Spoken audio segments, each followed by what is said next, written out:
Hello friends, Manoj Rajguru की political science classes में आपका स्वागत है। अगर आपको मेरे वीडियो, उनके कंटेंट और उनका प्रेजेंटेशन पसंद आए तो मेरे वीडियोस को लाइक करें, मेरे चैनल को सब्सक्राइब करें और बेल आइकन को दबाएं ताकि आने वाले वीडियोस की नोटिफिकेशन आपको टाइम टाइम पर मिलते रहें और एक ही प्लेटफॉर्म पर आप मेरे सारे वीडियो को एक्सेस कर सकें। Thank you. अरस्तु के राज्य की अवधारणा। मुख्यतः हम लोग क्या कहते हैं कि अरस्तु जो है एक राजनीतिक वैज्ञानिक है। और जब हम राजनीति विज्ञान की बात करते हैं तो राजनीति विज्ञान का जो आधार तत्व है, जो सबसे महत्वपूर्ण अवधारणा है, वो है राज्य है ना। राज्य से ही समस्त राजनीतिक गतिविधियां, राजनीतिक क्रियाकलाप, राजनीतिक आचरण सब जुड़े हुए हैं। इसलिए राज्य को समझना बहुत महत्वपूर्ण है। तो जो हमारे पहले राजनीतिक वैज्ञानिक हुए हैं, उनका राज्य को लेकर क्या मानना था, तो उनकी अपनी राज्य की अवधारणा क्या थी, उन्हीं चीजों को हम इस टॉपिक के अंदर देखने की कोशिश कर रहे हैं। अगर दो मुख्य बातों की चर्चा सबसे पहले करें तो हम कह सकते हैं कि अरस्तु की जो पुस्तक है राजनीति, और उसको जो जिन 8 भागों में बांटा गया है, तो जो सबसे पहला भाग है जिसको पहला स्तवक कहा जाता है, उस पहले स्तवक के अंदर अरस्तु की राज्य की अवधारणा का उल्लेख हमें देखने को मिलता है। तो जो पहली मुख्य बात है वो अरस्तु की पुस्तक राजनीति के पहले स्तवक में राज्य की अवधारणा बताई गई है। और इस राज्य की अवधारणा को बताने से पहले तत्कालीन समय में जो पूर्ववर्ती सिद्धांत प्रचलित थे, अरस्तु ने उन सब सिद्धांतों को नकारा। पूर्ववर्ती सिद्धांत कौन कौन से प्रचलित थे? मोटे तौर पर हम 3 सिद्धांतों की चर्चा इस बारे में कर सकते हैं। आप लोगों ने पॉलिटिकल साइंस के अंदर पहले भी पढ़ा हुआ है। राज्य की उत्पत्ति को लेकर एक है देवीय सिद्धांत। देवीय सिद्धांत क्या मानता है कि राज्य ईश्वर पर जो है वो ईश्वर का अवतार है या ईश्वर का अंश है ना। देवताओं के अंश के रूप में राज्य को स्वीकार किया जाता है। एक और सिद्धांत है जिसको हम बोलते हैं शक्ति सिद्धांत, कि शक्तिशाली लोगों ने अपने अपने प्रभाव को जमाए रखने के लिए दुर्बल लोगों के ऊपर अपना आधिपत्य स्थापित किया और शक्ति के कारण राज्य का प्रादुर्भाव हुआ। तो ये दूसरा सिद्धांत हम लोग बता सकते हैं, शक्ति का सिद्धांत। और इसी तरह से एक और सिद्धांत है जिसको हम समझौतावादी सिद्धांत कहते हैं।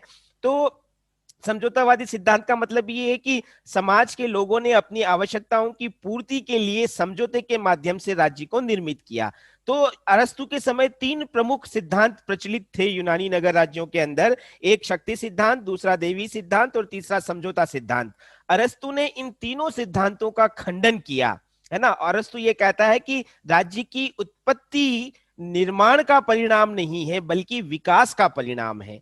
मतलब जिसको हम बोलते हैं ना, एक तो होता है उत्पत्ति के आधार पर, एक तो हम कहते हैं कृत्रिम। कृत्रिम मतलब जिसको बनाया जाता है ना। और दूसरा तो होता है प्राकृतिक। प्राकृतिक मतलब जिसको बनाया नहीं जाए, जो अपने आप स्वाभाविक रूप से विकसित होता है।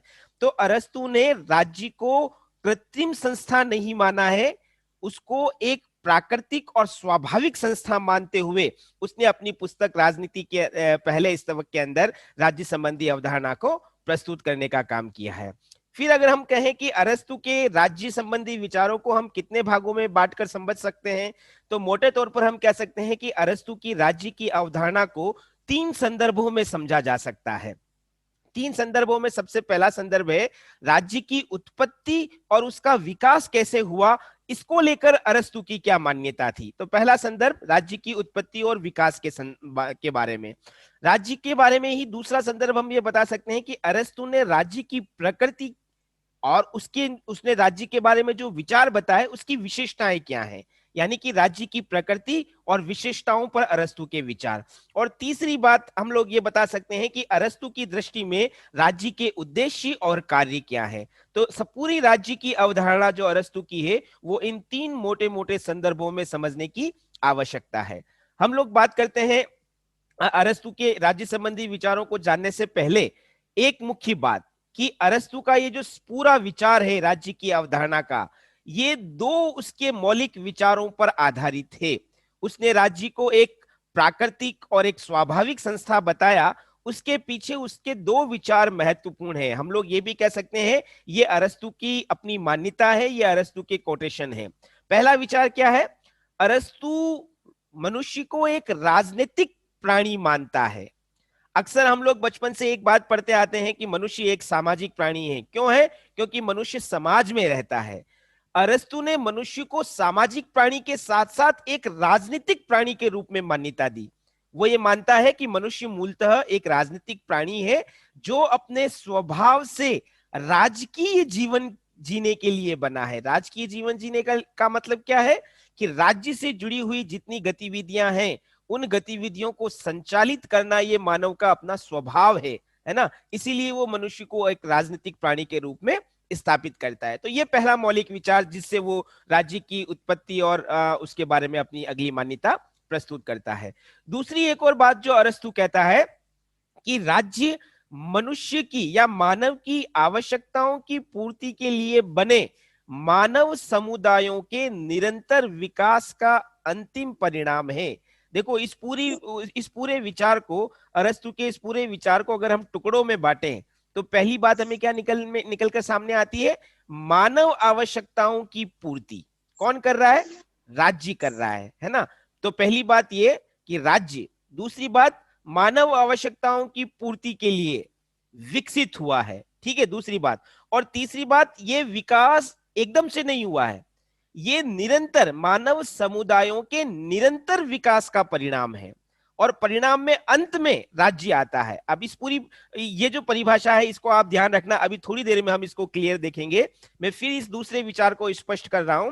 मनुष्य की आवश्यकताओं की पूर्ति के लिए राज्य आया है और राज्य एकदम से नहीं आया है, बल्कि मानव समुदायों का अलग अलग स्तरों पर जो निरंतर विकास हुआ है उस विकास का अंतिम परिणाम राज्य है।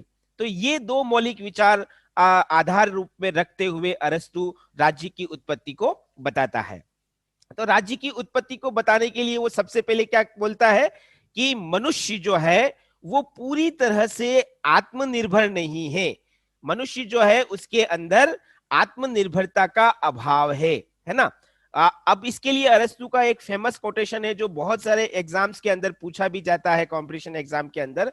अरस्तु क्या कहता है कि वो मनुष्य जिसको समाज में रहने की जरूरत नहीं है, मतलब जो मनुष्य ये मानता है कि उसे समाज में रहने की आवश्यकता नहीं है, वो समाज में रहना नहीं चाहता है, वो मनुष्य या तो पूरी तरह से पूर्ण है, या वो पशु है, या फिर देवता है।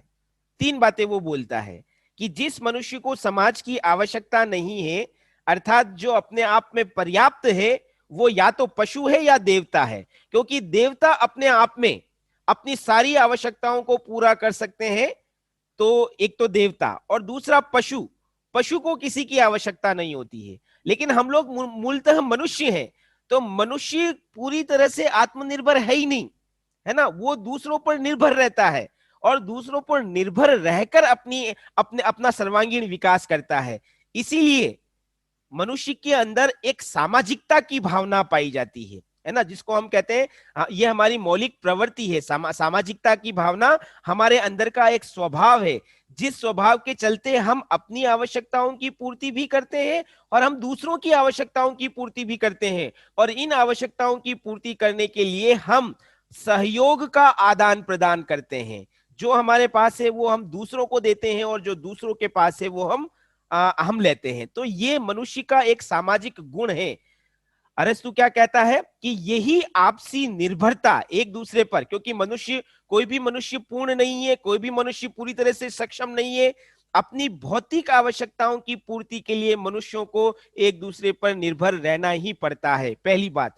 दूसरी बात, न केवल भौतिक आवश्यकता, बल्कि मनुष्य अकेला भी नहीं रह सकता, एकाकी जीवन भी यापन नहीं कर सकता। क्योंकि अगर मनुष्य को एकाकी जीवन यापन करना पड़े तो वो विकृत मानसिकता से ग्रसित हो जाएगा।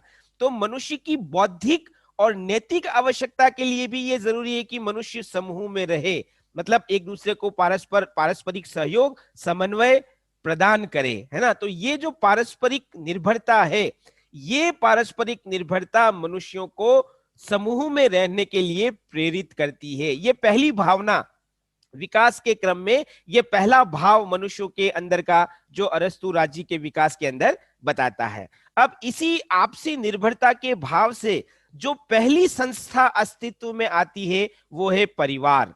अरस्तु क्या कहता है कि राज्य, अभी आपने एक विचार पढ़ा था ना कि राज्य मानव समुदायों के निरंतर विकास की अंतिम अवस्था है। अंतिम अवस्था मतलब राज्य तो सबसे लास्ट में आता है। तो सबसे पहले कौन सी संस्था अस्तित्व में आती है? परिवार रूपी संस्था। और परिवार भी एक प्राकृतिक संस्था है, परिवार को कोई बनाता नहीं है, परिवार अपने आप बनता है। तो अरस्तु क्या कहता है, परिवार एक प्राकृतिक संस्था है जो कि राजनीतिक विकास के क्रम में सबसे पहले अस्तित्व में आती है।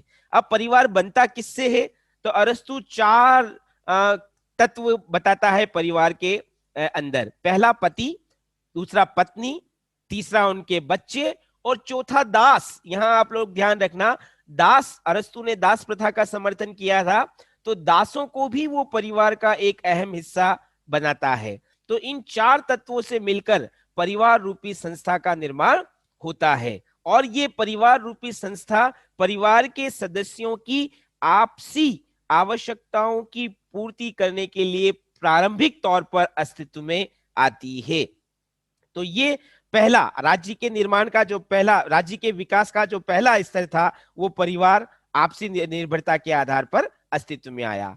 परिवार के बाद में अरस्तु ये कहता है कि राजनीतिक विकास के क्रम में जो दूसरी अवस्था आती है वो गांव या ग्राम की आती है ना।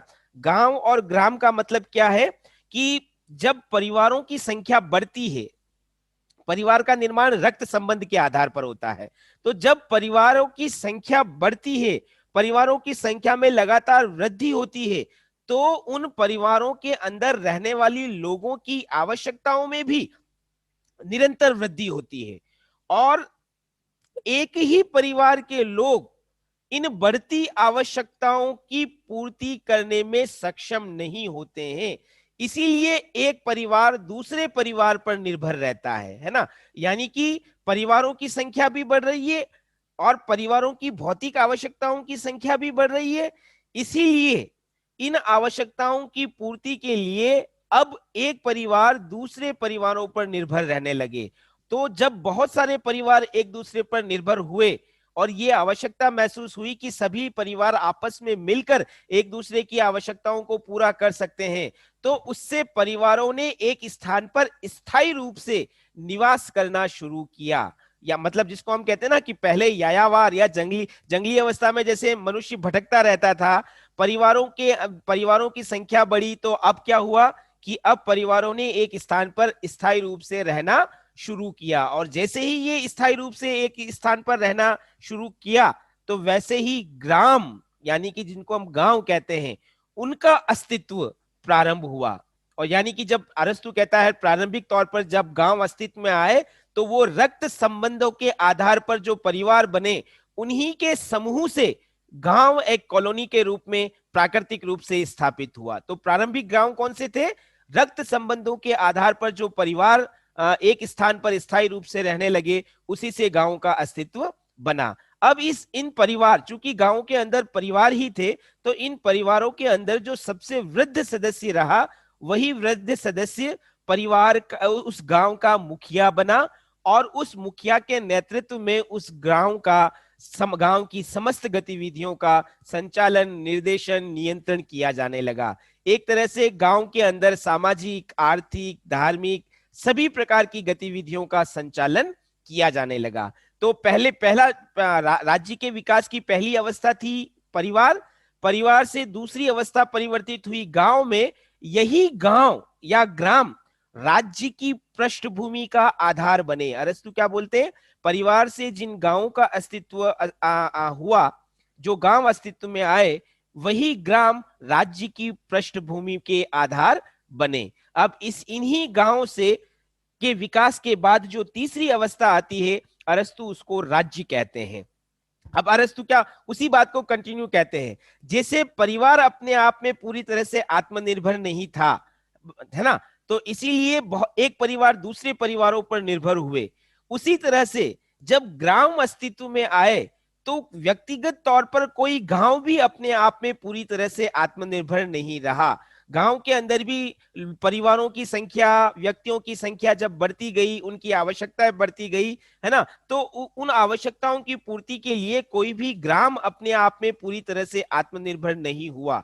इसीलिए हर ग्राम को अपनी आवश्यकता पूरी करने के लिए अपनी सीमाओं में निवास करने वाले लोगों को उन्नत और सुखद जीवन देने के लिए किस बात की आवश्यकता महसूस हुई कि अब ग्रामों के बीच में सहयोग और समन्वय उत्पन्न किया जाए। और जब विभिन्न ग्राम आसपास के भौगोलिक तौर पर जब नजदीक के गांव जब आपस में सहयोग और समन्वय स्थापित करने में सफल रहे तो उससे राज्य अस्तित्व में आया।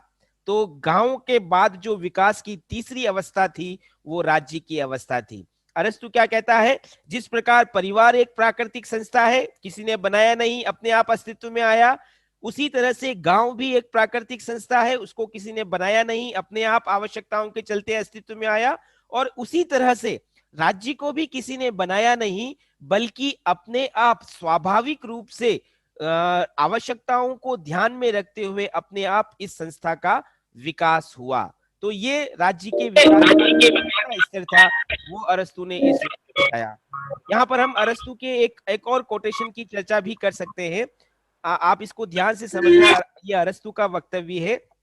अरस्तु क्या कहते हैं, जब कई गांव मिलकर, मतलब राज्य किनसे मिल बन रहा है, कई गांवों से मिलकर बन रहा है, जब कई गांव मिलकर पर्याप्त आकार वाले एक ऐसे पूर्ण समुदाय का रूप धारण कर लेते हैं जो लगभग पूरी तरह से आत्मनिर्भर या पर्याप्त रूप से आत्मनिर्भर हो, तो उससे राज्य अस्तित्व में आता है। मतलब राज्य अस्तित्व में कब आ रहा है, जब कई मानव ग्रामीण समुदाय आप जो कि पूरी तरह से आत्मनिर्भर नहीं थे, लेकिन जब वो मिलकर आत्मनिर्भरता की स्थिति को प्राप्त करते हैं तो ऐसे समुदायों को राज्य कहा जाता है। तो ये राज्य की उत्पत्ति किस तरह से हुई प्राकृतिक तौर पर, वो अरस्तु बताता है। मैं फिर रिपीट करता हूं, मनुष्य पूरी तरह से आत्मनिर्भर नहीं थे और इसी कारण से जो पहली संस्था आई प्राकृतिक संस्था परिवार पूरी तरह से आत्मनिर्भर नहीं हुए, तो ग्राम अस्तित्व में आए, ग्रामों का विकास हुआ और ग्रामों से ही तीसरे स्तर का जो विकास है वो राज्य का था। तो इस प्रकार से अरस्तु क्या कहता है, राज्य एक प्राकृतिक संस्था है जो विकास का परिणाम है, निर्माण का परिणाम नहीं है। राज्य एक कृत्रिम संस्था नहीं है, बल्कि एक प्राकृतिक संस्था है जो मानवीय आवश्यकताओं के अनुरूप क्रमिक रूप से विकसित हुई है। ये पहली बात जो अभी हमने कहा, राज्य की अवधारणा में अरस्तु का पहला विचार। दूसरी बात जब अगर हम देखते हैं, जो दूसरा संदर्भ अरस्तु के राज्य के बारे में है, वो है राज्य की प्रकृति और उसकी विशेषताएं। राज्य का नेचर किस तरह का है, अगर हम उसके बारे में बात करें तो अरस्तु के ने कहा कि राज्य अपनी प्रकृति से एक प्राकृतिक संस्था है, एक नेचुरल इंस्टीट्यूट है ना। जैसे मैंने आपको कहा था, प्राकृतिक संस्था का मतलब क्या है, जिसको बनाया नहीं जाता है, जो अपने आप स्वाभाविक रूप से अस्तित्व में आती है। तो राज्य भी क्या है, मानव स्वभाव का परिणाम है। यहां ध्यान रखना, राज्य को प्राकृतिक संस्था क्यों कहा है अरस्तु ने, क्योंकि अरस्तु ये कहता है कि राज्य जो है वो मानव स्वभाव में निहित जो मनुष्य की प्रवृत्ति है, उसी प्रवृत्ति का परिणाम राज्य है। अब मानव के स्वभाव की प्रवृत्ति क्या है, तो अरस्तु इसके लिए क्या बोलता है कि मनुष्य जो है वो पूर्ण नहीं है ना। मनुष्य व्यक्तिगत स्तर पर अपने व्यक्तित्व को पूर्णता प्रदान नहीं कर सकता, यानी कि वो अकेले अपना विकास नहीं कर सकता, लेकिन वो विकास करना चाहता है। तो ये विकास वो कैसे कर पाएगा, ये विकास वो दूसरों के साथ निर्भरता, दूसरों के साथ सहयोग, दूसरों के साथ सामंजस्यता रख कर ही कर पाएगा। और इसके लिए इस निर्भरता को बनाए रखने के लिए, इस निर्भरता को पूर्ण करने के लिए, सहयोग और सामंजस्य स्थापित करने के लिए क्रमिक रूप से संस्थाओं का विकास होता है। यानी कि आवश्यकता किसकी है, मनुष्य की, मनुष्य के स्वभाव की आवश्यकता है, और उसी स्वाभाविक आवश्यकता के चलते क्रमिक रूप से संस्थाओं का विकास होता है, जिसमें पहले परिवार, फिर ग्राम, और तीसरे स्तर पर हम लोग कह सकते हैं राज्य रूपी संस्था अस्तित्व में आती है। तो अरस्तु क्या बोल रहा है इस पूरी बात के आधार पर, कि मानव स्वभाव से ही एक राजनीतिक प्राणी है, इसीलिए संस्थाओं के क्रमिक विकास में अंततः राज्य रूपी संस्था अस्तित्व में आती है। ये पहली बात, राज्य एक प्राकृतिक संस्था है, उसके बारे में अरस्तु कहता है। दूसरी बात, इसी बात को पुष्ट करने के लिए अरस्तु एक दूसरे तरीके से अपना तर्क रखता है, और वो ये क्या कहता है कि राज्य एक प्राकृतिक संस्था इसलिए है क्योंकि उसके पहले जो संस्थाएं अस्तित्व में आती है, जो राज्य के विकास में योगदान देती है, वो भी प्राकृतिक संस्थाएं हैं। जैसे राज्य के पहले कौन सी संस्था अस्तित्व में आई? ग्राम। ग्राम को किसी ने बनाया नहीं, ग्राम स्वतः विकसित हुए हैं। और उन ग्रामों से पहले कौन सी संस्था अस्तित्व में आई? परिवार।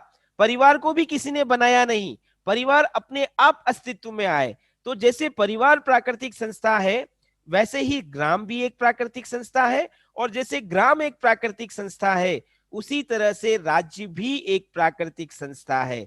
तो अन्य प्राकृतिक संस्थाओं से, यानी कि परिवार और गांव के विकास के अगले चरण में राज्य अस्तित्व में आया, इसलिए राज्य अपने आप में एक प्राकृतिक संस्था है। और अपने इसी तर्क को पुष्ट करने के लिए अरस्तु एक बात और कहता है कि किसी प्रकृति यानी कि नेचर का उद्देश्य क्या होता है? प्रकृति का उद्देश्य होता है सबका कल्याण करना, सबको पूर्णता प्रदान करना और सबको उत्तम वस्तुएं प्रदान करना। तो ये प्रकृति या नेचर का उद्देश्य होता है। और ये उद्देश्य कौन पूरा कर रहा है? ये उद्देश्य राज्य पूरा कर रहा है। राज्य ही व्यक्ति को संपूर्णता प्रदान कर रहा है। राज्य ही व्यक्ति की भौतिक और नैतिक आवश्यकताओं को पूरा कर रहा है। तो जैसे प्रकृति व्यक्ति को पूर्णता प्रदान करती है, उसी तरह से राज्य भी व्यक्ति को पूर्णता प्रदान कर रहा है। और ये राज्य ही है जो व्यक्ति को सर्वोत्तम पूर्णता प्रदान करता है ना। राज्य के अलावा हमने देखा परिवार भी व्यक्ति की सारी आवश्यकताएं पूरी नहीं कर पा रहा है, गांव भी व्यक्ति की सारी आवश्यकताएं पूरी नहीं कर पा रहा है, लेकिन राज्य एकमात्र ऐसी संस्था है जो व्यक्ति को सर्वोत्तम रूप में पूर्णता प्रदान करने का प्रयास करती है या पूर्णता प्रदान करने का काम करती है। तो जो काम प्रकृति करती है व्यक्ति को पूर्णता और विकसित करने का, वही काम राज्य के द्वारा किया जा रहा है। इसलिए राज्य अपनी प्रकृति से एक प्राकृतिक संस्था है। यह पहली बात जो अरस्तु राज्य की प्रकृति और विशेषताओं में बताते हैं। दूसरी बात की अगर हम चर्चा करें तो यहां पर आप देखना एक अलग तरह से बात जो अरस्तु ने कही है वो न देखने को मिलती है। अरस्तु क्या कहता है? राज्य व्यक्ति से पहले की संस्था है। अब इसको समझने की कोशिश करना ध्यान से। अभी थोड़ी देर पहले तक हमने जो बात देखी तो हमने क्या कहा कि पहले व्यक्ति आया, फिर परिवार आया, फिर ग्राम आया और राजनीतिक विकास की अंतिम अवस्था में राज्य आया। तो कहने का मतलब यह है कि ऐतिहासिक दृष्टि से अगर हम बात करें तो ऐतिहासिक दृष्टि से राजनीतिक विकास की अंतिम अवस्था राज्य है, ऐतिहासिक दृष्टि से। लेकिन अगर मनोवैज्ञानिक और तार्किक दृष्टि से देखें, अरस्तु क्या कहता है कि मनोवैज्ञानिक और तार्किक दृष्टि से अगर बात करें तो राज्य सबसे पहले आया है। राज्य बाद की, विकास के बाद की या अंतिम अवस्था नहीं है, बल्कि राज्य सबसे पहले अस्तित्व में आया है। सबसे पहले का मतलब गांव, परिवार और व्यक्ति, इन तीनों से पहले राज्य अस्तित्व में आता है। अपने इस तर्क को पुष्ट करने के लिए आपको मैंने पहले भी बताया था, अरस्तु सादृश्यात्मक पद्धति का प्रयोग करता है। सादृश्यात्मक पद्धति का मतलब अलग अलग क्षेत्रों से उदाहरण लेना। अरस्तु ने बायोलॉजी से एक उदाहरण लिया है। अरस्तु क्या कहता है कि जब हम कोई शरीर बायोलॉजिकली या प्राणी शास्त्र के आधार पर कोई अंग पहले नहीं आता है, पूरा का पूरा शरीर पहले आता है ना। जैसे मनुष्य जब जन्म लेता है ना, ऐसा थोड़ी है कि केवल हाथ ने जन्म ले लिया या केवल पांव ने जन्म ले लिया या केवल मस्तिष्क ने जन्म लिया। जन्म कौन लेता है? पूरा का पूरा शरीर जन्म लेता है।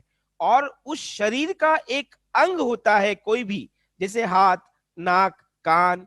तो अंग की तुलना में महत्व किसका है? शरीर का महत्व है। तो उसी तरह से राज्य एक शरीर है ना। प्रकृति का नियम भी क्या कहता है कि पूर्णता किसी भी अंश से ज्यादा महत्व रखती है।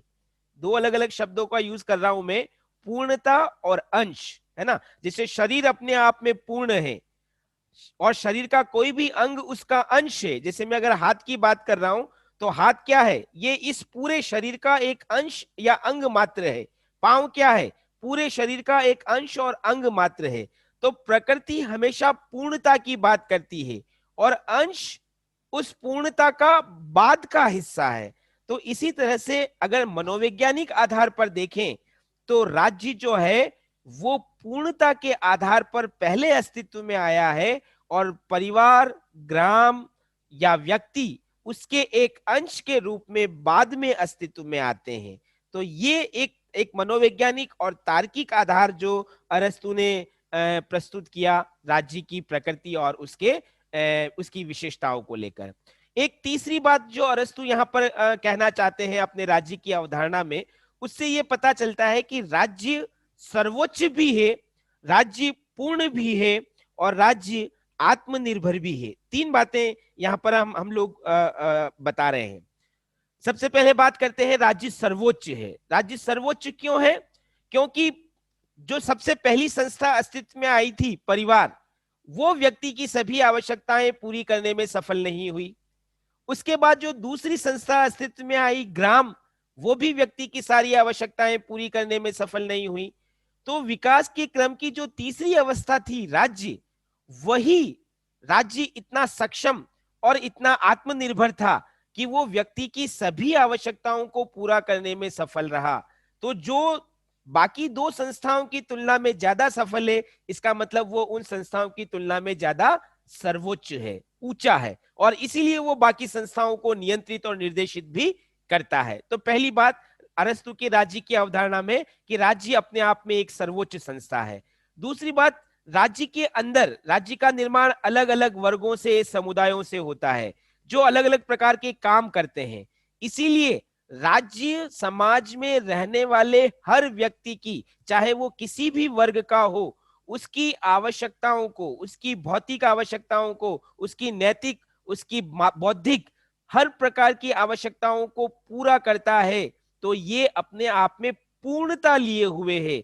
इसीलिए अरस्तु कहता है राज्य सामाजिक विकास की पूर्णता की स्थिति को प्रकट करता है। राज्य सर्वोच्च भी है और राज्य पूर्ण भी है। और इसी रूप में हम ये कहते हैं राज्य जब पूर्ण है, इसका मतलब राज्य के अंदर जितने भी प्रकार की आवश्यकताएं हैं, जितने भी प्रकार के कार्य हैं, उन सब कार्यों को संपादित करने में राज्य खुद सक्षम है।